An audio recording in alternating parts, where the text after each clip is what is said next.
மாணவர்கள் அனைவருக்கும் இந்நேர வணக்கம். நான் ரேவ சுரேஷ், ஆசிரியர் ஆலோசகர் விஞ்ஞானம், கல்குடா கல்வி நிலையம். இன்று டான் கல்வி தொலைக்காட்சியின் இன்றைய விஞ்ஞான பாடத்தில் நாங்கள் கற்க இருப்பது தரம் 6 தவணை 3ற்குரிய பாடம் 10வது அலகு போசனையை அடிப்படையாக கொண்ட இடைத்தொடர்புகள். இப்பாடத்தை கற்பதன் மூலம் விஞ்ஞான மாணவர்கள் தங்கள் சூழலில் உள்ள விடயங்களை தேடி ஆராயவும், சூழலில் உள்ள அங்கிகளை இனங்கண்டு அவ்வங்கிகள் தங்களுக்கிடையே உணவு ஊட்டம் தொடர்பாக காட்டும் இடைத்தொடர்புகளை நுணுகி ஆராய்ந்து தங்கள் அறிவுத்திறன், மனப்பாங்கு என்பவற்றை மேற்படுத்தும் முகமாக இப்பாடம் உருவாக்கப்பட்டுள்ளது. எனவே இப்பாடத்தை கற்கும் மாணவர்கள் தொடர்ச்சியாக நீங்கள் சூழல் சம்பந்தமாக, அங்கிகள் சம்பந்தமாக பல விடயங்களையும் அதன் இடைத்தொடர்புகளையும் உணவு தொடர்புகளையும் அறிய வேண்டியது அவசியமாகும் என இப்பாடத்தில் எதிர்பார்க்கப்படுகின்றது. இப்பொழுது நாங்கள் பாடத்தினுள் செல்வோம். முதலில் நாங்கள் பாடசாலை அல்லது வீட்டு தோட்டத்தில் பின்வரும் செயற்பாடு ஒன்றை செய்து பின்வரும் அட்டவணையை நிரப்ப முனைகின்றோம். அந்த வகையில் நாங்கள் பின்வருமாறு அட்டவணைப்படுத்துகின்றோம். விலங்குகள் அவை உணவை பெற்றுக்கொள்ளும் உணவு என்றவாறு அட்டவணைப்படுத்தலாம். நீங்கள் இலகுவாக இச்செயற்பாட்டிற்காக பாடசாலை தோட்டம் அல்லது வீட்டு தோட்டத்தில் பொருத்தமான ஒரு இடத்தை தெரிவு செய்ய வேண்டும். மிக கவனம். சில வேளைகளில் அங்கிகள் பெறும் உணவை நாங்கள் அவதானிக்க முனையும் பொழுது சில இடங்களில் அபாயகரமான விலங்குகள் காணப்பட முடியும்.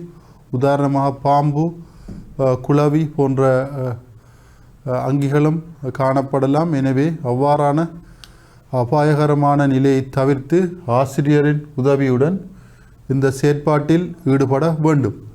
அந்த வகையில் இச்சூழலில் காணப்படும் அங்கிகளை அவை பெற்றுக்கொள்ளும் உணவு தொடர்பாக அவதானித்து இந்த அட்டவணையை நாங்கள் நிரப்ப வேண்டியிருக்கும். இந்த அவதானிப்புகளை கொண்டு அந்த விலங்குகள் என்ன முறையில் உணவை பெற்றுக்கொள்கின்றன அல்லது எவ்வகையான உணவை பெற்றுக்கொள்கின்றன என்ற விடயங்களை நீங்கள் பார்க்க முடியும். உதாரணமாக சூழலில் ஒரு விலங்காக நாங்கள் எறும்பை கவனித்தோமானால் இந்த எறும்பு என்ன வழியில் உணவை பெறுகின்றது அல்லது என்ன வகையான உணவுகளை பெறுகின்றது என்று நாங்கள் அவதானித்து இந்த அட்டவணையை நிரப்ப வேண்டும்.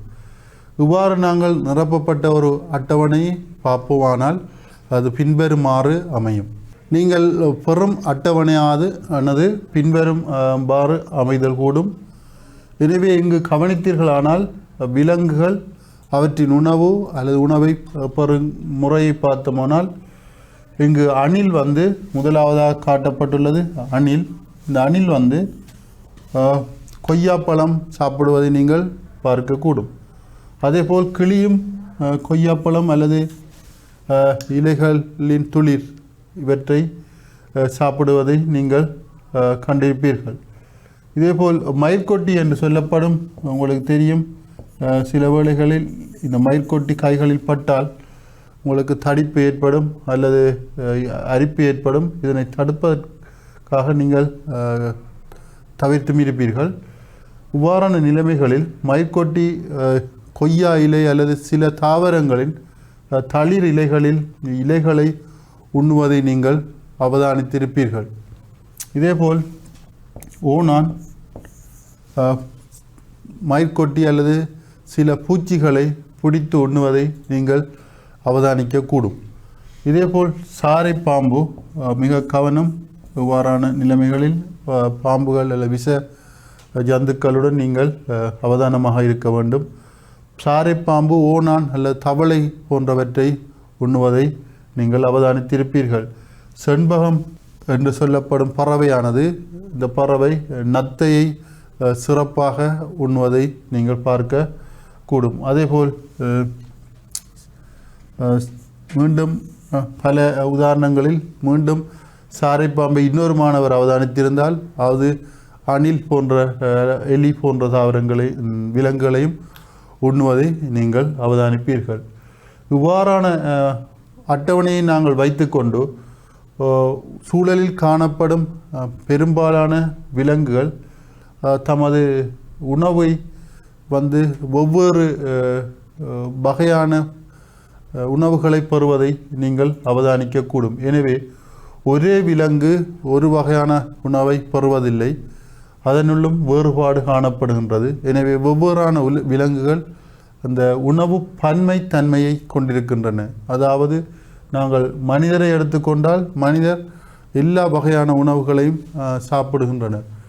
ஆனால் இங்கு விலங்குகளை எடுத்துக்கொண்டால் விலங்குகள் சில விலங்குகள் ஒரு வகையான உணவை சாப்பிடுகின்றனவா என்று பார்த்தால் இல்லை. அவற்றிலும் வெவ்வேறான விலங்குகள் வெவ்வேறான பன்மை தன்மையான உணவுகளை சாப்பிடுவதை நாங்கள் பார்க்கலாம். இங்கு 5வது உதாரணத்தில் சாரைப்பாம்பு ஓணான் சாப்பிடுகின்றது. அதேபோல் இங்கு சாரைப்பாம்பு அணிலையும் சாப்பிடுகின்றது. நீங்கள் அறிந்த மட்டில் சாரைப்பாம்பு தவளை எலி போன்றவற்றையும் உண்பதை நீங்கள் அறிந்திருப்பீர்கள். எனவே எல்லா விலங்குகளும் ஒரே வகையான உணவை உண்பதில்லை.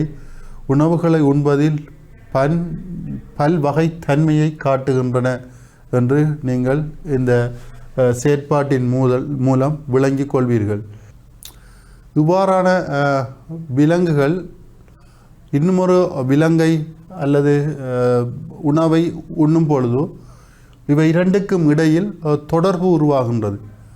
அது எவ்வாறான தொடர்பு என்றால் அந்த தொடர்பை நாங்கள் உணவு தொடர்பு என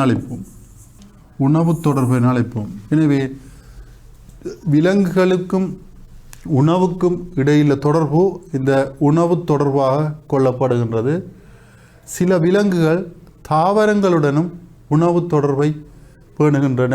உதாரணமாக நாங்கள் பார்த்தால் சில இடங்களில் நீங்கள் நெல் அல்லது அரிசி சேகரித்து வைத்திருக்கும் இடங்களில் நெல் அல்லது அரிசி தாவரத்திலிருந்து புறப்பட்ட ஒரு பகுதியாகும். எனவே இந்த விலங்குகள் அந்த அரிசி அல்லது நெல்லை உண்பதை நீங்கள் பார்த்திருப்பீர்கள். அதேபோல் மனிதன் நேரடியாக அரிசியை உண்கின்றான். ஆடு மாடுகள் இலைகுலைகளை உண்கின்றது. எனவே விலங்குகளை மட்டுமல்ல, விலங்குகள் தாவரத்தையும் உணவாக உட்கொள்கின்றது. எனவே இந்த உணவு தொடர்பு என்பது விலங்குகளுக்கும் உணவுக்கும் அல்லது விலங்குகளுக்கும் தாவரத்துக்கும் இடைப்பட்ட அந்த தொடர்பாக காணப்படலாம். எனவே இந்த வகையில் நாங்கள் இங்கு முதலாவதாக கற்க இருக்கின்றோம் தாவர விலங்கு தொடர்பு. தாவரங்களுக்கும் விலங்குக்கும் இடையிலான உணவு தொடர்பு என்ன என்பதை நாங்கள் கற்க இருக்கின்றோம். இது விஞ்ஞானத்தின் உங்களுக்கு இருக்கும் தரமாறுக்கு இருக்கும் அடிப்படையான விடயம் என்பதால் இதன் சில பகுதிகள் ஏனைய வகுப்புகளிலும் அதிகளவு பேசப்படும். எனவே அடிப்படையான விடயத்தை இங்கு விளங்கிக் கொள்ள முயற்சி செய்யுமாறு உங்களை கேட்டுக்கொள்கின்றேன். அந்த வகையில் இங்கு கொய்யா மரம் இருக்கின்றது. இந்த கொய்யா மரம் உங்களுக்கு தெரியும், ஒரு தாவரம். இந்த கொய்யா மர தாவரத்தில் காணப்படும் பகுதிகளை அல்லது கொய்யா பழங்களை இங்கு அல்லது மரத்தின் பகுதிகளை இங்கு பல வகையான அங்கிகள் உண்ணக்கூடும். உதாரணமாக இங்கு காட்டப்பட்டுள்ள மயிர்குட்டியானது இதில் உள்ள தளிர் இலைகளை உண்ணக்கூடும் உண்பதை நீங்கள் அவதானிக்கக்கூடும். அதேபோல் கொய்யா மரத்தில் உள்ள பழங்களை கிளி, இங்கு காட்டப்பட்டுள்ள பறவையானது கிளி பழங்களை உண்ணக்கூடும். இதேபோல் அணில் இதுவும் பழங்களை உண்ணக்கூடும். ஆகவே இங்கு பார்த்தீர்களாக இருந்தால் இந்த தாவரம் கொய்யா மரம் என்ற தாவரம் ஒவ்வொரு விலங்குகளால் உண்ணப்படுகின்றன. இந்த விலங்குகள் எங்களுக்கு மயிர்கொட்டியாக இருக்கலாம், கிளியாக இருக்கலாம், அணிலாக இருக்கலாம். ஆனால் இந்த தாவரத்தின் வெவ்வேறு பகுதிகளை வெவ்வேறு விலங்குகள் உட்கொள்கின்றன என்பதே இங்கு உண்மையாகும். எனவே இந்த தொடர்பை நீங்கள் பார்த்தீர்களானால் தாவரத்திற்கும் விலங்குக்கும் இடையில் ஒரு உணவு தொடர்பு காணப்படுவதை நீங்கள் அறியலாம். எனவே தாவர விலங்கு உணவு தொடர்பு ஒன்று உண்டு என்பதை இந்த பட உருவானது உங்களுக்கு விளக்குகின்றது. இதில் மிக முக்கியமான விடயம் என்னவெனில், கொய்யா மரத்துக்கும் விலங்குகளுக்கும் உணவு தொடர்பு உள்ளது. அதிலும் சிறப்பாக அல்லது குறிப்பாக தாவரத்தின் வெவ்வேறு பகுதிகள் விலங்குகள் வெவ்வேறு பகுதிகளை உண்கின்றன, வெவ்வேறு விலங்குகள் வெவ்வேறு பகுதிகளை உண்கின்றன என்ற விடயமும் இதில் குறிப்பிடப்பட வேண்டும். இங்கு இன்னுமொரு விடயத்தை நாங்கள் பார்க்க முடியும். இங்கு அணிலும் கிளியும் ஒரே வகையான தாவர பகுதிகளை உண்பதால், அணிலும் கிளியும் ஒரே வகையான பழம் என்னும் தாவர பகுதிகளை உண்பதால் இந்த இரண்டு அங்கிகளும் இந்த கொய்யா மரம் தாவரத்துடன் உணவு போட்டியை உருவாக்கக்கூடியது. உதாரணமாக கிளி பழத்துக்காக அணிலுடன் போட்டி போட வேண்டிய ஒரு உணவு போட்டியும் காணப்படும். உணவு போட்டி. ஆகவே தாவரங்களுக்கும் விலங்குகளுக்கும் இடையில் உணவு தொடர்பு இருப்பது போல் அதனை உண்ணும் பகுதிகளை பொறுத்து தாவர விலங்குகள் அல்லது விலங்குகளுக்கு இடையில் போட்டிகள் உருவாகக்கூடிய வாய்ப்பும் உள்ளது. இரண்டாவது வகை, விலங்குகள் இன்னும் சில விலங்குகளுடன் உணவாக உட்கொள்ளப்பட்டு, விலங்குகள் பல விலங்குகளால் உணவாக உட்கொள்ளப்பட்டு விலங்கு உணவு தொடர்புகள் காணப்படக்கூடியதாக உள்ள சூழலில், உதாரணமாக எவ்வாறு நாங்கள் பார்க்கலாம் என்றால், சில வேளைகளில் இங்கு உங்களுக்கு தெரியும், வீடுகளில் எலி அல்லது பல்லி போன்ற விலங்குகள் பூச்சிகளை பிடித்து வெளிச்சத்தில் அல்லது உங்களுடைய மின் விளக்கு வெளிச்சத்தில் சாப்பிடுவதை நீங்கள் பார்த்திருப்பீர்கள். ஆகவே ஒரு பல்லி இன்னுமொரு விலங்கு, பூச்சி இவற்றை பிடித்து உண்பதை நீங்கள் பார்க்கக்கூடும். இதே போன்ற ஒரு தொடர்பு தான் இங்கு காட்டப்பட்டுள்ளது. விலங்குகள் மற்ற விலங்குகளுடன் அல்லது மற்ற விலங்குகளால் உணவாக உட்கொள்ளப்பட்டு அந்த விலங்குகளுக்கிடையே போட்டி நிலவுவதை நாங்கள் பார்க்கலாம். இந்த பட உருவை கவனியுங்கள். இங்கு முதலாவது நாங்கள் இந்த பட உருவை நாங்கள் பார்த்தோமாக இருந்தால், அணில் என்ற விலங்கு செண்பகத்தால் உணவாக உட்கொள்ளப்படுகின்றது. ஆகவே செண்பகம் அணிலை உண்ணுகின்றது. அதேபோல் நத்தை என்னும் விலங்கும் செண்பகத்தால் உணவாக உட்கொள்ளப்படுகின்றது. எனவே செண்பகம் ஒரு குறிப்பிட்ட உணவுக்குரியதல்ல, வெவ்வேறு விலங்கு உணவுக்கு உரிய ஒரு பறவையாக இருக்கின்றது, விலங்காக இருக்கின்றது. எனவே இங்கு இந்த செண்பகம் என்ற விலங்குக்கும் அணிலுக்கும் இடையிலே ஒரு உணவு தொடர்பான தொடர்பு இருக்கின்றது. அதேபோல் நத்தைக்கும் செண்பகத்துக்கும் இடையிலும் ஒரு உணவு தொடர்பான தொடர்பு இருக்கின்றது. இதேபோல் நீங்கள் அடுத்த உதாரணத்தை கவனித்தீர்களாக இருந்தால், இங்கு காட்டப்படும் மயிர்கொட்டி, உங்களுக்கு தெரியும், சூழலில் மயிர்கொட்டி காணப்படும் சூழலில் இந்த மயிர்கொட்டியானது ஓணான்களால் உணவாக உட்கொள்ளப்படுகின்றது. ஆகவே ஓணானை மயிர்கொட்டி உண்ணும் பொழுது இங்கு மயிர்கொட்டி என்ற விலங்கும் ஓணான் என்ற விலங்குக்கும் இடையில் உணவு தொடர்பு காணப்படுவதை நீங்கள் அறிய முடியும். மூன்றாவது உதாரணத்தை நீங்கள் கவனித்தீர்களாக இருந்தால், சாரை பாம்பு ஒரு குறித்தாங்கி விலங்கு. இந்த விலங்கானது அணிலையும் உணவாக உட்கொள்கின்றது,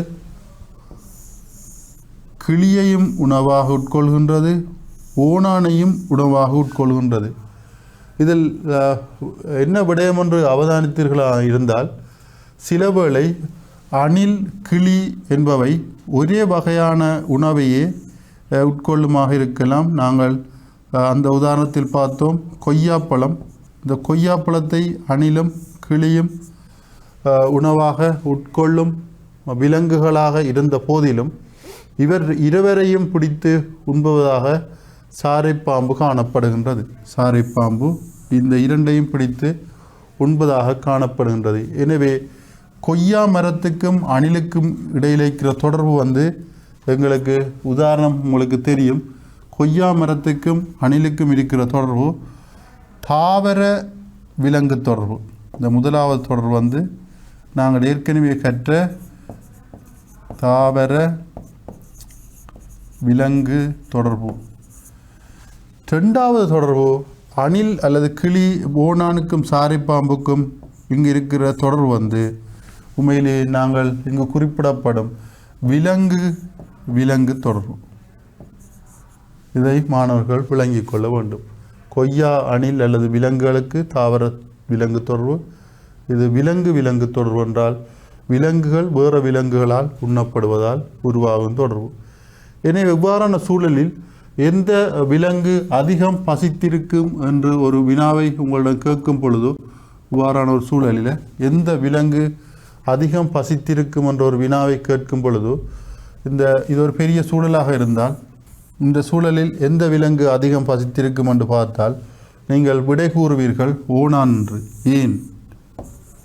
ஏன் ஓணான் அதிகம் பசித்திருக்கும் என்றால், இங்கு ஓணானுக்கு ஒரு வகையான விலங்கு மட்டுமே உணவாக உட்கொள்ள முடியும். இரண்டாவது செண்பகம், இவருக்கு 2 வகையான உணவுகளை உணவாக உட்கொள்ள முடியும். ஆனால் சாரைப்பாம்பு பசியால் இருக்காது. என்ன காரணமாக என்றால், இந்த சாரைப்பாம்புக்கு பல வகையான விலங்கு உணவுகள் கிடைக்கின்றது அல்லது உணவு பழக்கம் கொண்டுள்ளது. பல வகையான உணவுகளை உட்கொள்ளும் பழக்கம் கொண்டுள்ளது. எனவே இவ்வாறாக சூழலில் ஒவ்வொரு வகையான விலங்கு உணவு தொடர்புகள் காணப்படுகின்றன. 2 வகையான விடயங்களை பார்த்திருக்கின்றோம். ஒன்று, தாவரங்களுக்கும் விலங்குகளுக்குமான இடைத்தொடர்பு காணப்படுவது போல் விலங்குகளுக்குமான இடைத்தொடர்பு காணப்படுகின்றது. இது முதலாவது வகையானது தாவர விலங்கு இடைத்தொடர்பு என்று அழைக்கின்றோம். தாவர விலங்கு உணவு தொடர்பு என்று அழைக்கின்றோம். இரண்டாவது வகையான நாங்கள் விலங்கு இடைத்தொடர்பு என்று அழைக்கின்றோம். ஆகவே இவ்வாறு குறிப்பிட்ட விலங்குகள் தாவரங்கள் அல்லது விலங்குகளுடன் ஒன்றொன்று தொடர்பை ஏற்படுத்தும் போது ஒரு புதிய வகையான ஒரு சங்கிலி உருவாகின்றது. அந்த சங்கிலியை நாங்கள் உணவு சங்கிலி என்று அழைப்போம். அது பற்றி நாங்கள் தற்பொழுது பார்ப்போம். இப்பொழுது நாங்கள் கற்றதன்படி உங்களுக்கு தெரியும், தாவரங்கள் காணப்படும் சூழலில் இந்த தாவரங்களை விலங்குகள் உணவாக உட்கொள்ளும். உதாரணமாக நான் இங்கு குறிப்பிடுகின்றேன். உங்களுக்கு வெட்டுக்கிளி உணவாக உட்கொள்ள முடியும் தாவரத்தை. இவ்வாறு வெட்டுக்கிளியை இன்னும் ஒரு விலங்கான தவளை அல்லது எலி உணவாக உட்கொள்ள முடியும். தவளை அல்லது எலி உணவாக உட்கொள்ள முடியும். எனவே மாணவர்களே, இங்கு பார்த்தீர்களாக இருந்தால் எங்களுக்கு ஒரு சங்கிலி முறையான ஒரு தொடர்பை நீங்கள் இங்கு பார்க்கக்கூடியதாக இருக்கும். தாவரம் ஒரு விலங்கினால் உண்ணப்படுகின்றது. இந்த விலங்கு இன்னும் ஒரு விலங்கினால் உண்ணப்படுகின்றது. எனவே இவ்வாறு ஒரு தொடர்ச்சியாக ஒரு அங்கி இன்னும் ஒரு அங்கியுடன் உணவு தேவைக்காக ஒன்றுடன் ஒன்று இணைக்கப்பட்டிருத்தல் அல்லது தொடுக்கப்பட்டிருத்தலை நாங்கள் விஞ்ஞானத்தில் உணவு சங்கிலி என்று அழைக்கின்றோம். ஒரு அங்கி இன்னும் ஒரு அங்கியுடன் உணவு தொடர்புக்காக, வேறொரு தொடர்பும் இல்லை, இவரை சாப்பிடுவதற்காக இவர் தொடுக்கப்பட்டிருக்கின்றார், இவரை சாப்பிடுவதற்காக இவர் தொடுக்கப்பட்டிருக்கின்றார். எனவே சூழலில் ஒரு அங்கி இன்னும் ஒரு அங்கியை உணவு தேவைக்காக அல்லது உணவு தொடர்பினால் ஒன்றுடன் ஒன்று தங்கியிருத்தல் அல்லது தொடுக்கப்பட்டிருத்தலை நாங்கள் இங்கு உணவு சங்கிலி என்று குறிப்பிடுகின்றோம். இந்த உணவு சங்கிலியானது தாவரங்கள் விலங்குகள் சேர்ந்து உருவாகும் ஒன்றாக இருக்கின்றது. எது எவ்வாறாயினும் உணவு சங்கிலியில் மிக முக்கியமான விடயம் என்னவென்றால், உணவு சங்கிலியில் கட்டாயம் ஒரு தாவரம் இருக்கும் என்பதே மிக முக்கியமானது. இந்த தாவரத்தை நாங்கள் உற்பத்தியாக்கி என்று அழைக்கின்றோம். உற்பத்தியாக்கி என்று அழைக்கின்றோம். ஆகவே ஒரு உணவு சங்கிலி ஆரம்பத்தில் கட்டாயம் ஒரு உற்பத்தியாக்கியை கொண்டிருக்கும். உணவு சங்கிலி உற்பத்தியாக்கி ஒன்றின் மூலமே ஆரம்பிக்கும். கட்டாயம் உற்பத்தியாக்கி ஒன்று காணப்படும். ஒரு உணவு சங்கிலியில் ஆரம்பம் கட்டாயம் ஒரு தாவரமாக இருக்கும். இந்த தாவரத்துக்கு தேவையான சக்தியானது சூரிய ஒளி மூலம் கிடைக்கும். சூரிய ஒளியிலிருந்து நாங்கள் ஏற்கனவே கற்றிருக்கின்றோம். சூரிய ஒளியினால் பச்சை தாவரங்கள் ஒளித்தோப்பை மேற்கொள்ளும். அதன் மூலம் அந்த தாவரங்களில் சக்தி காணப்படும். இந்த சக்தியானது அதனை உண்ணும் விலங்குகளால் பயன்படுத்தப்படும்.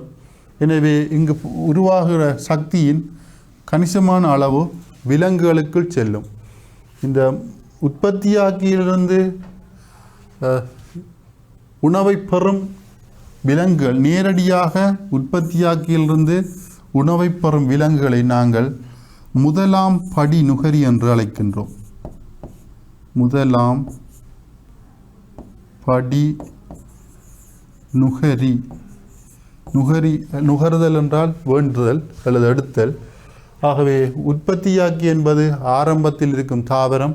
இந்த தாவரத்தில் இருந்து நேரடியாக உணவை பெறும் அங்கி முதலாம் படி நுகரி.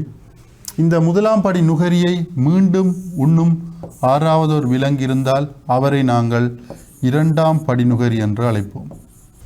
ஆகவே இந்த உணவு சங்கிலி வரிப்படத்தை கொண்டு மாணவர்கள் அறிந்து கொள்ள வேண்டிய விடயம், தாவரம் ஒன்றில் எப்பொழுதும் ஆரம்பிக்கும். அந்த தாவரம் உற்பத்தியாக்கி என அழைக்கப்படும். அதற்கு சக்தி சூரிய ஒளி மூலம் கிடைக்கின்றது. ஒளித்தோப்பின் மூலம் சக்தியை உருவாக்குகின்றது. இந்த உற்பத்தியாக்கியை நேரடியாக உண்ணும் விலங்குகள், அவற்றை நாங்கள் எந்த விலங்காக இருந்தாலும் பொதுவாக முதலாம் படி நுகரி என்று அழைப்போம். இதன் மூலம் தாவர விலங்கு இடைத்தொடர்பு காணப்பட்டுள்ளதையும் காணுவீங்க. உணவு தொடர்பு முதலாவது நாங்கள் படித்த தாவர விலங்கு உணவு தொடர்பு. இது தாவர விலங்கு உணவு தொடர்பு. அதேபோல் முதலாம் படியை உண்ணும் விலங்குகள் இரண்டாம் படி நுகரிகள் என்று அழைப்போம். இங்கு விலங்கு உணவு தொடர்பு, இங்கு தாவர விலங்கு உணவு தொடர்பு காணப்படுவதை நீங்கள் தாவர விலங்கு உணவு தொடர்பு, விலங்கு உணவு தொடர்பையும் நீங்கள் இந்த படத்தின் மூலம் காணலாம். இந்த உணவு சங்கிலிகள் என்ற விடயத்தை நாங்கள் ஏற்கனவே பார்த்தோம். இந்த உணவு சங்கிலிகள் ஒன்றாக சேர்ந்து அல்லது பல உணவு சங்கிலிகள் ஒன்றுடன் ஒன்று இணைக்கப்பட்டு பெறப்படும் வலை அமைப்பை நாங்கள் உணவு வலை என்கின்றோம். எனவே பல உணவு சங்கிலிகளின் சேர்க்கையே உணவு வலையாகும். இப்பொழுது நாங்கள் இந்த உணவு வலை எவ்வாறு உருவாக்கப்பட்டுள்ளது என்பதை சற்று சிந்திப்போம்.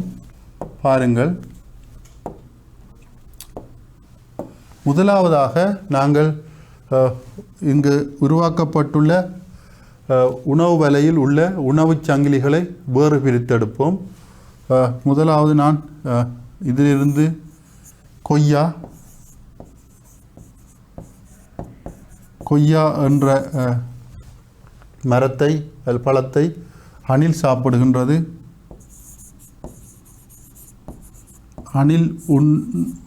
அணிலை வந்து செம்பகம் உண்கின்றது.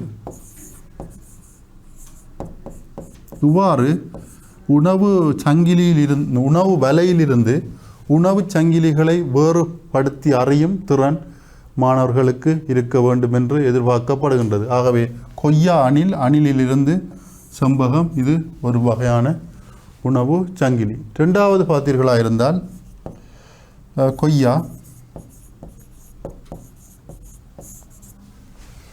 கொய்யாவை மயிர்கொட்டி உண்கின்றது.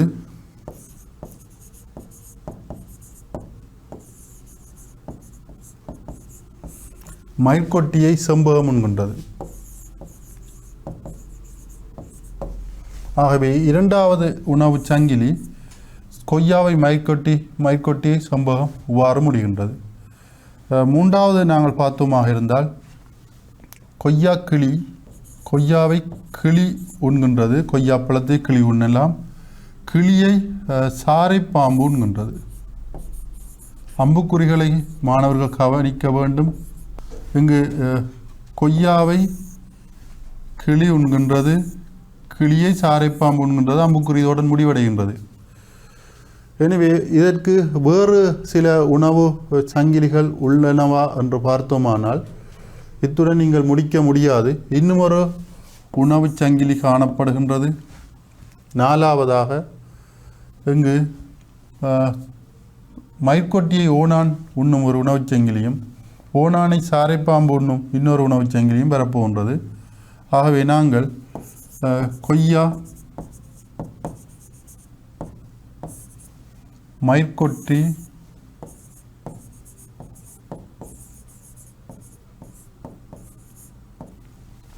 மயிர்கொட்டியை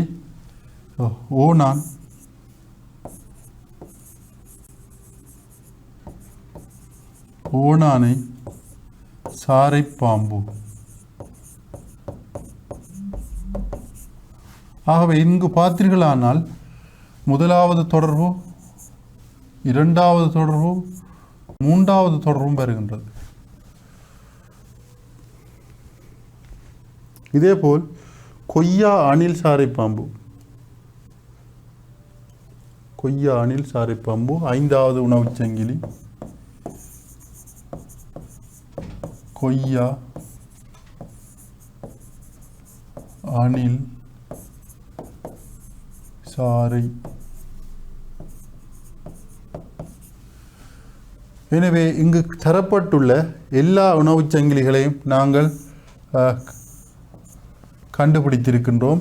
எனவே இவ்வாறு பல உணவுச் சங்கிலிகளை கொண்ட ஒரு வலை அமைப்பு உணவு வலை என்று அழைக்கப்படுகின்றது. ஆகவே மாணவர்களுக்கு தெரிய வேண்டும் உணவுச் சங்கிலிக்கும் உணவு வலைக்கும் வேறுபாடு. உணவுச் சங்கிலி என்பது உற்பத்தியாக்கியிலிருந்து தொடர்ச்சியாக செல்லும் ஒரு அமைப்பு. உணவு வலை என்றது பல உணவுச் சங்கிலிகள் சேர்ந்த ஒரு அமைப்பு உணவு வலை. ஆனால் இயற்கையில் உணவுச் சங்கிலிகளாக காணப்படாத ஒரு பொழுதும் ஒவ்வொரு விலங்குகளை உணவாக உட்கொள்வதால் இயற்கையில் உணவுச் சங்கிலிக்கு பதிலாக உணவு வலைகளே அதிகம் காணப்படும். அந்த உணவு வலைகளில் உள்ள உணவுச் சங்கிலியை விளக்குவதற்காகவே இந்த உணவுச் சங்கிலி என்ற பதம் பயன்படுத்தப்படுகின்றது. எனவே இதில் எல்லா உணவுச் சங்கிலிகளும் எதில் ஆரம்பிக்கின்றது என்று நீங்கள் பார்த்தீர்களாக இருந்தால் கொய்யா என்ற மரத்திலே ஆரம்பிப்பதால் நாங்கள் தற்பொழுது இதனை நாங்கள் சிறப்பாக உற்பத்தியாக்கி என்று அழைக்கின்றோம். ஒரு உணவுச் சங்கிலி தொடங்கும் இடம் உற்பத்தியாகியாக இருக்கின்றது. இதில் பார்த்தீர்களா என்றால் மற்ற சில விடயங்களை நீங்கள் அவதானிக்க வேண்டும். இங்கு அணில் எத்தனையாம் படி நுகரி என்று உங்களிடம் கேள்வி கேட்கப்படும். ஆகவே நீங்கள் கொய்யாவை நேரடியாக சாப்பிட்ற அங்கிகள் எல்லாம் நாங்கள் முதலாம் படிநுகரி என்கின்றோம். இது ஒரு முதலாம் படிநுகரி. இது ஒரு முதலாம் படிநுகரி அணில். மயிர்கொட்டி ஒரு முதலாம் படிநுகரி, கிளி ஒரு முதலாம் படிநுகரி. இவ்வாறு நாங்கள் விடையளித்தல் வேண்டும். முதலாம் படி நுகரிகளை தருக என்று கேட்டால் நீங்கள் அணில் மயிர்கொட்டி கிளியாக விடையளித்தல் வேண்டும். அதேபோல் இரண்டாம் படி நுகரிகளை தருக என்று கேட்கும் பொழுது நீங்கள் ஒரு விலங்கை நேரடியாக சாப்பிடும் மற்ற விலங்கை கூறணும். இங்கு பார்த்தீர்களாயிருந்தால் அணிலை ஓணான் சாப்பிடுவதில்லை, இது பக்கத்தில் இருக்கும் என்று இந்த விடையை நீங்கள் கொடுக்கக்கூடாது. மாறாக அணிலை செம்பகம் சாப்பிடுகின்றது, இது ஒரு இரண்டாம் படி நுகரி. அதேபோல் அணிலை சாரைப்பாம்பு சாப்பிடுகின்றது, எனவே இது ஒரு இரண்டாம் படி நுகரியாக வர முடியும். இதேபோல் கிளியையும் சாரைப்பாம்பு சாப்பிடுகின்றது, இரண்டாம் படி நுகரி. மயிர்கொட்டி இதில் இங்கே கவனியுங்கள், கொய்யா மயிர்கொட்டி சாப்பிடப்பட்டு மயிர்கொட்டி ஓணானால் சாப்பிடப்படுகின்றது. ஆகவே இது ஒரு இரண்டாம் படி நுகரியாக வரக்கூடும். ஆகவே இரண்டாம் படி நுகரிகளை தருக என்று கேட்கும் பொழுது இரண்டாவதாக இன்னும் விலங்கை நாங்கள் குறிப்பிட வேண்டும். இங்கு இரண்டு இதால் காட்டப்பட்டுள்ள செம்பகம், ஓணான், சாரைப்பாம்பு போன்றவை இரண்டாம் படி நுகரியாக நீங்கள் குறிப்பிட முடியும். உங்கள் தரமாறு விஞ்ஞான பாடத்தில் இவ்வாறு ஒரு ஒப்படை உள்ளது. இந்த ஒப்படையை நீங்கள் வீட்டிலிருந்து செய்ய முடியும். செயற்பாடு 10.1 நீங்கள் அவதானித்து பெற்றுக்கொண்ட தகவல்கள் அடங்கிய அட்டவணை என்பது நாங்கள் ஏற்கனவே கற்ற ஒரு அங்கி, அது உண்ணும் உணவு தொடர்பான அட்டவணை ஒன்றை நாங்கள் ஏற்கனவே பார்த்தோம். இந்த அட்டவணைக்கு உணவுக்காக தாவரங்கள் விலங்குகளுடன் காட்டும் இடைத்தொடர்பு அம்புக்குறி மூலம் தொடர்படுத்தி 10.1 காட்டியவாறு அமைப்பொன்றை கட்டி எழுப்புக என்று சொல்லப்பட்ட இந்த விடயமானது நீங்கள் ஏற்கனவே தயாரித்த அட்டவணை காணப்படுகின்றது. இதில் அங்கி அல்லது விலங்கு, இதில் உணவு என்ற ஒரு அட்டவணை காணப்படுகின்றது. இதுதான் இந்த 10.1 அட்டவணை. இதை பயன்படுத்தி நீங்கள் ஒரு உணவு வலையை எவ்வாறு உருவாக்குவீர்கள் அல்லது அம்புக்குறி மூலம் காட்டுவீர்கள் என்ற வினா இங்கு கேட்கப்படுகின்றது. நீங்கள் இந்த அங்கியை உங்கள் சூழலில் நெல் என்று அல்லது முதலாவது நெல் என்று குறிப்பிட்டிருந்தால் இங்கு வெட்டுக்கிளி என்று குறிப்பிட்டிருந்தால் நீங்கள் இவ்வாறு அம்புக்குறி மூலம் உருவாக்க வேண்டும். இது நீங்கள் அட்டவணையில் உருவாக்கலாம் அல்லது பட உருவாக்கலாம். இங்கு தொடர்பு என்று போட்டீர்களாக இருந்தால் என நெல் அம்புக்குறி வெட்டுக்கிளி இவ்வாறு அம்புக்குறிகளை உருவாக்க வேண்டும் முதல் கட்டமாக. இரண்டாவது கட்டமாக இந்த தொடர்புகளை அடிப்படையாக வைத்து நாங்கள் ஏற்கனவே காட்டியது போல் உணவு வலைகளை ஒன்றுடன் ஒன்று தொடர்புடையதாக நீங்கள் வரைந்து உருவாக்க வேண்டும். எனவே சில வேளை வெட்டுக்கிளி அது நடுவில் வருவாக இருந்தால் வெட்டுக்கிளியை தவளை சாப்பிடலாம், வெட்டுக்கிளியை ஓணான் சாப்பிடலாம்.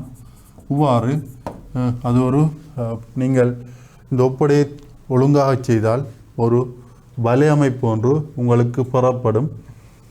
அந்த வலையமைப்பு ஒரு உணவு வலையாக இருக்கும். அதில் எப்பொழுதும் தாவரம் ஆரம்பத்தில் காணப்படும்.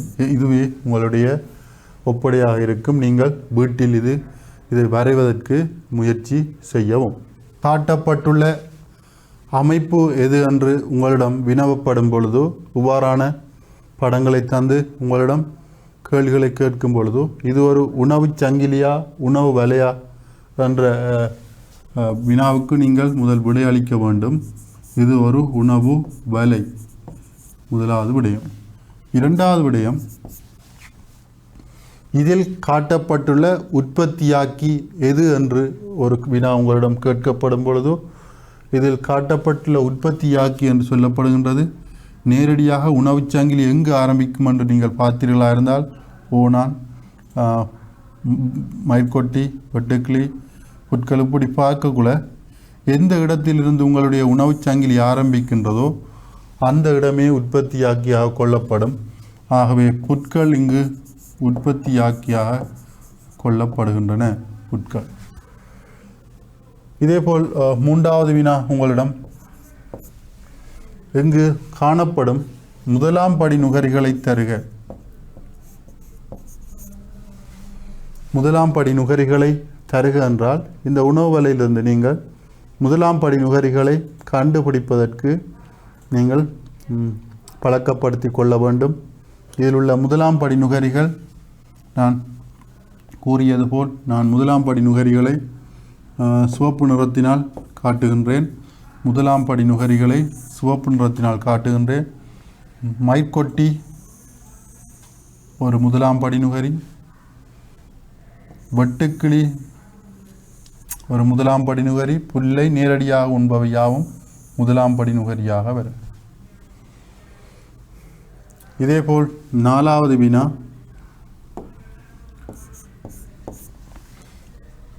இரண்டாம் படி நுகரிகளை தருக.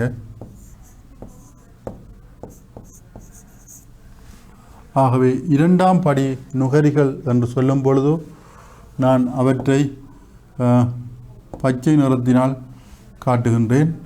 இங்கு இரண்டாம் படி நுகரி என்பது ஒரு நுகரியை உண்ணும் மற்றைய விலங்காக இருக்கும். இது முதலாம் படி நுகரியை உண்ணும் மற்றைய விலங்கு இரண்டாம் படி நுகரியாக எங்களுக்கு குருவி இங்கு காணப்படுகின்றது. அதேபோல் புட்கள் வெட்டுக்கிளியால் உண்ணப்பட வெட்டுக்கிளியை உண்ணுவது குருவி போல் வெட்டுக்கிளியை உண்ணுவது பூனையாகவும் இருக்கின்றது. இங்கு பூனை இரண்டாம் படி நுகரியாக காணப்படுகின்றது. அதேபோல் புட்களை வெட்டுக்கிளி உண்ண வெட்டுக்கிளியை ஓணான் உண்கின்றது. ஆகவே ஓணானும் ஒரு இரண்டாம் படி நுகரியாக காணப்படுகின்றது. அப்படியாயின் இங்கு மூன்றாம் படி நுகரிகளும் உள்ளதா என்ற வினாவுக்கு நீங்கள் விடை அளிக்க வேண்டும். வேறு மூன்றாம் படி நுகரிகள் உள்ளதா என்று நாங்கள் பார்ப்போம். 5வது வினா, மூன்றாம் படி நுகரி இருந்தால் அந்த மூன்றாம் படி நுகரி எது என்பதை நாங்கள் பார்ப்போம். இந்த வினாவுக்கு நாங்கள் மஞ்சள் நிறத்தில் அந்த நுகரியை காணலாம். ஆகவே மூன்றாம் படி நுகரி என்பது முதலாவது தாவரத்திலிருந்து முதலாம் படி, இரண்டாம் படி, அதை உண்பது மூன்றாம் படி. ஆகவே இரண்டாம் படி அங்கிகளை உண்பது மூன்றாம் படி நுகரியாக இருக்கும். அதை நான் மஞ்சள் நிறத்தில் காட்டுகின்றேன். இங்கு பார்ப்போம், புட்கள் வெட்டுக்கிளியால் உண்ணப்பட்டு இது இரண்டாம் படி நுகரி. இதில் மூன்றாம் படி நுகரி வருகின்றதா என்று பார்ப்போம். இங்கு காட்டப்பட்டுள்ள புட்கள் வெட்டுக்கிளியால் உண்ணப்படுகின்றன. வெட்டுக்கிளி முதலாம் படி நுகரி. மீண்டும் ஓணானால் உண்ணப்படுகின்றன. ஓணான் இரண்டாம் படி நுகரி. மீண்டும் ஓணானை சாரைப்பாம்பு உண்கின்றது.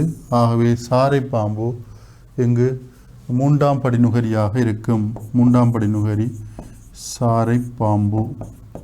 அநேகமாக ஒரு உணவுச் சங்கிலி 3 அல்லது 4 இணைப்புகளுடன் முடிவடையும். காடுகளில் சில வேளை 5 இணைப்புகளும் செல்லலாம். இங்கு ஊனுண்ணிகள் காடுகளில் காணப்படுவதால் புலி, சிங்கம் போன்ற ஊனுண்ணிகள் தொடர்ச்சியாக விலங்குகளை உண்பதால் இந்த சாரைப்பாம்பை வேறு விலங்குகள் உண்டு. இவ்வாறு 4ஆம் 5ஆம் படி நுகரிகள் வரை ஒரு உணவுச் சங்கிலியில் செல்ல முடியும். எனினும் சாதாரணமாக நாங்கள் வீட்டு சூழலில் அல்லது வீட்டை அண்டிய சூழலில் ஒரு உணவுச் சங்கிலி 3ஆம் படி நுகரிக்கு மேல் அநேகமாக செல்லாத நிலை காணப்படுகின்றது. எனவே இந்த விளக்க படங்களின் உதவியுடன் ஒரு உணவு வலை தொடர்பான பூரண தகவல்களை நீங்கள் வேறு பிரித்து அறிவதற்கும் இதில் காணப்படும் உணவுச் சங்கிலிகளை தனித்தனியாக எழுத முடியும். உங்களால் அவர் எழுதுவதற்கும் நீங்கள் பழக்கப்படுத்தி கொள்ள வேண்டும். உதாரணமாக புட்கள், மயிர்கொட்டி, குருவி இந்த உணவுச் சங்கிலி. 2வது உணவுச் சங்கிலி புட்கள், வெட்டுக்கிளி, பூனை 2வது உணவுச் சங்கிலி. 3வது புட்கள், பசு, அதோடு அந்த உணவுச் சங்கிலி முடிவடைகின்றது. அதேபோல் புட்கள், வெட்டுக்கிளி, ஓணான், சாரைப்பாம்பு, இவ்வாறு பல உணவுச் சங்கிலிகளையும் நீங்கள் இந்த படத்தின் உதவியுடன் இனங்காண முடியும். எனவே நாங்கள் இவ்வளவு நேரமும் அந்த ஆராய்ந்த விடயங்களில் இருந்து உணவை பெற்றுக்கொள்வதற்கு சூழலில் உள்ள அங்கிகளுக்கிடையே காணப்படும் தொடர்புகள் தனித்தனியாக இல்லை, அவை ஒரு கூட்டாக இருக்கின்றது என்பதை நீங்கள் கற்றுக்கொண்டீர்கள். இந்த கூட்டாக இருக்கின்றதை நாங்கள் வலையமைப்பு என்று சொல்கின்றோம். இந்த வலையமைப்பை நாங்கள் சிறப்பான ஒரு பெயரால் அழைக்கின்றோம், உணவு வலை என்று. ஆகவே உணவு வலை என்றால் என்ன என்று ஒரு வினா கேட்கப்படும் பொழுது நீங்கள் இந்த வரைவிலக்கணத்தை மாணவர்கள் எழுத வேண்டும். உணவுக்காக அங்கிகளிடையில் காணப்படும் தொடர்பை காட்டும் அமைப்பு. உணவுக்காக அங்கிகளிடையே காணப்படும் தொடர்பை காட்டும் அமைப்பு உணவு வலை என அழைக்கப்படும். எனவே உணவு வலை பல உணவு சங்கிலிகளால் ஆனது என்ற விடயமும் உங்களுக்கு விளங்கியிருக்க வேண்டும். படத்தொகுதி காணப்படுகின்றது, இதை நன்றாக அவதானியுங்கள். முயல் புல்களினிடையே காணப்படுகின்றது. இரண்டாவது இலையின் மேல் வெட்டுக்கிளி காணப்படுகின்றது. அதேபோல் ஆடு ஒரு பசுமையான இடத்தில் காணப்படுகின்றது. அடுத்தது பசு ஒன்று காணப்படுகின்றது புல்தரையில். யானைகள் காட்டில் உள்ளே காணப்படுகின்றன. இவ்வாறான படங்களின் உதவியுடன் பின்வரும் விடயங்களை நாங்கள் அவதானிப்போம். விலங்குகளின் போஷணை முறையை நாங்கள் பார்க்கும் பொழுது விலங்குகள் உண்ணும் போஷணை பொருட்களை அடிப்படையாக கொண்டு அவற்றை நாங்கள் வகைப்படுத்தி பார்க்க முடியும். இவ்வளவு நேரம் நாங்கள் விலங்குகளுக்கிடையே உள்ள உணவு தொடர்புகளை பார்த்தோம். தாவர விலங்கு உணவு தொடர்பு, விலங்கு உணவு தொடர்பு, இந்த உணவு தொடர்பினால் உருவாகும் உணவு சங்கிலி, உணவு வலை. ஆகவே இங்கு நாங்கள் பார்க்க இருப்பது விலங்குகளின் போஷணை முறை. இவ்வகையான விலங்குகளை அல்லது அங்கிகளை அல்லது தாவரங்களை விலங்குகள் உண்கின்றன என்ற விடயத்தை நாங்கள் இங்கு பார்க்க இருக்கின்றோம். இதற்கு முதலில் இங்கு பார்த்தீர்களா ஆனால் இங்கு காட்டப்பட்டுள்ள விலங்குகளை கவனியுங்கள். முதலில் முயல் காட்டப்பட்டுள்ளது. முயல் எப்பொழுதுமே புற்களை அல்லது தாவரங்களை உண்ணும் ஒன்றாக இருக்கின்றது. எனவே இது ஒரு தாவர உண்ணி என்று அழைக்கப்படுகின்றது. தாவரங்களை உணவாக உட்கொள்பவை அல்லது தாவரத்தின் பகுதிகளை உணவாக உட்கொள்பவை தாவர உண்ணி என்று அழைக்கப்படுகின்றது. அதேபோல் வெட்டுக்கிளி எப்பொழுதும் இலைகள், தளிர் இலைகளை, இளம் இலைகளை உண்ணும் ஒரு விலங்காக இருக்கும். அதேபோல் இங்கு காட்டப்பட்டுள்ள ஆடும் எப்பொழுதும் இலைக்குலைகளை சாப்பிடும். அதேபோல் மாடு புற்கள் அல்லது புத்தரையில் உணவாக உட்கொள்கின்றது. இதேபோல் உலகில் காணப்படும் மிகப்பெரிய விலங்காக கருதப்படும் தரைவாழ் விலங்காக கருதப்படும் யானை. இந்த யானை எங்களுக்கு காடுகளில் அதிகளவு தாவரங்களையே உணவாக உட்கொள்கின்றது. எனவே இவற்றை நீங்கள் இந்த உதாரணங்களை கவனித்தீர்களாக இருந்தால் தாவர உண்ணிகள் என்றால் என்ன என்ற ஒரு விடயத்தை நீங்கள் விளங்கிக் கொள்ள முடியும். தாவரங்களை அல்லது தாவரத்தின் பகுதிகளை மட்டும் உணவாக உட்கொள்ளும் விலங்குகளை தாவர உண்ணிகள் என அழைக்கப்படும். ஆகவே தாவரங்கள் அல்லது தாவரத்தின் பகுதிகளை மட்டும் உண்டால்தான் தாவர உண்ணி. எனவே மனிதன் தாவரங்களின் அல்லது தாவரங்களின் பகுதிகளை மட்டும் உண்பவர் அல்ல. அந்த வகையில் நாங்கள் இங்கு பார்த்தீர்களாக இருந்தால் தாவரங்களை மட்டும் உணவாக உட்கொள்ளும் தாவர உண்ணிகளே இங்கு காட்டப்பட்டுள்ளன. இவ்வாறான தாவர உண்ணிகள் உங்கள் சூழலில் காணப்பட்டால் அவ்வாறான தாவர உண்ணிகளின் பெயர் பட்டியலையும் நீங்கள் தயாரிக்க வேண்டும். இங்கு உதாரணங்களாக பசு, முயல், மான்கள் அல்லது ஒட்டகச்சிவிங்கி, வெட்டுக்கிளி, மயிர்கொட்டி போன்றன இங்கு தாவர உண்ணிகளுக்கு உதாரணமாக காட்டப்படுகின்றது. எனவே இவ்வாறான உதாரணங்களை நீங்கள் தேடிப்பெற வேண்டும். இது தாவர உண்ணிகள் என்றால் என்ன? தாவரங்கள் அல்லது தாவரத்தின் பகுதிகளை உணவாக உட்கொள்ளும் விலங்குகளாக இருக்கும். இதேபோல் இங்கு மற்ற காட்டப்பட்டுள்ள அங்கிகளை கவனியுங்கள். வலிமையாக புலி விலங்குகளை அடித்து உணவாக உட்கொள்ளும்.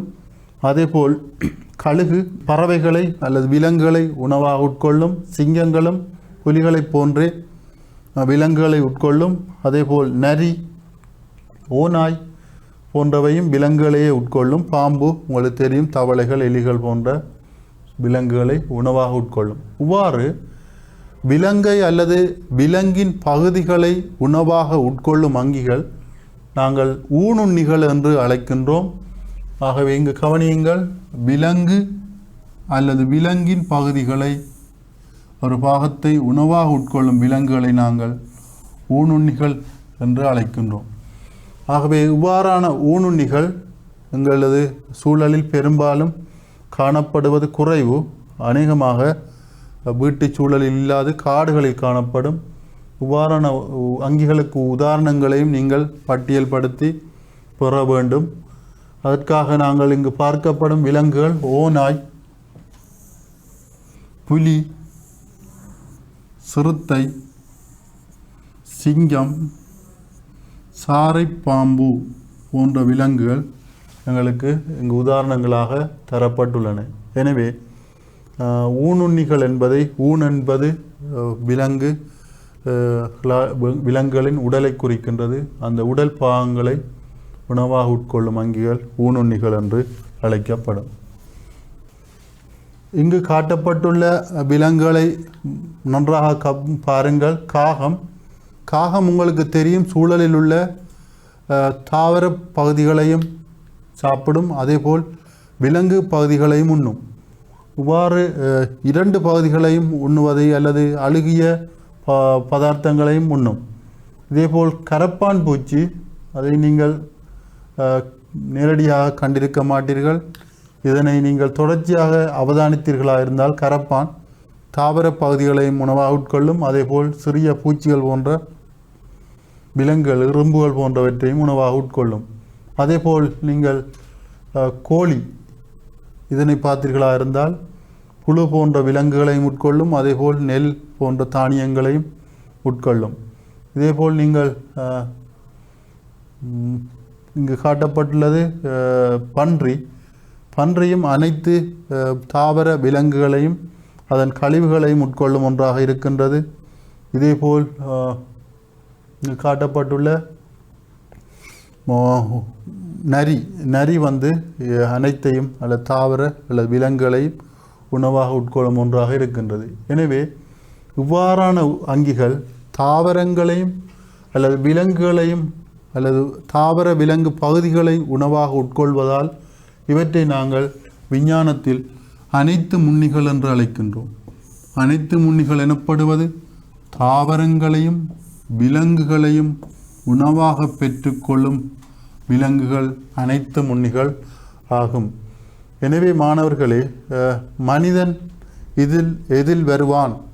ஒரு தாவர உண்ணியா அல்லது விலங்குண்ணியா அல்லது மனிதன் அனைத்து முன்னியா என்றொரு வினா உங்களுக்கு எழுந்திருக்கும். எனவே நீங்கள் சிந்தியுங்கள், மனிதன் எவ்வாறான உணவு பழக்கத்தை கொண்டுள்ளவர், அவர் எதை அதிகம் சாப்பிடுகின்றார் என்று யோசிப்பீர்கள். அவ்வாறு நீங்கள் யோசிக்கும் பொழுது அவர் தாவரத்தையும் விலங்கையும் மனிதன் உண்ணுவதால் நாங்களும் இதன் அனைத்து முன்னி என்ற விடயத்தினுள் அடக்கப்படுகின்றோம். எனவே மாணவர்களே, இவ்வளவு நேரமும் நாங்கள் உங்களுடைய தரம் 6 போசனையை அடிப்படையாக கொண்ட இடைத்தொடர்புகள் என்னும் பாடத்தில் தாவரங்கள் விலங்குகளின் உணவு தொடர்புகள் பற்றியும் அவற்றுக்கு இடையே காணப்படும் உணவு சங்கிலி, உணவு வலை, தாவரங்கள் அல்லது விலங்குகளை உண்ணும் உணவு பழக்கங்கள் போன்றவற்றையும் நாங்கள் கற்றுள்ளோம். இதன் தொடர்ச்சியானது அடுத்த வாரம் இடம்பெறும். நன்றி.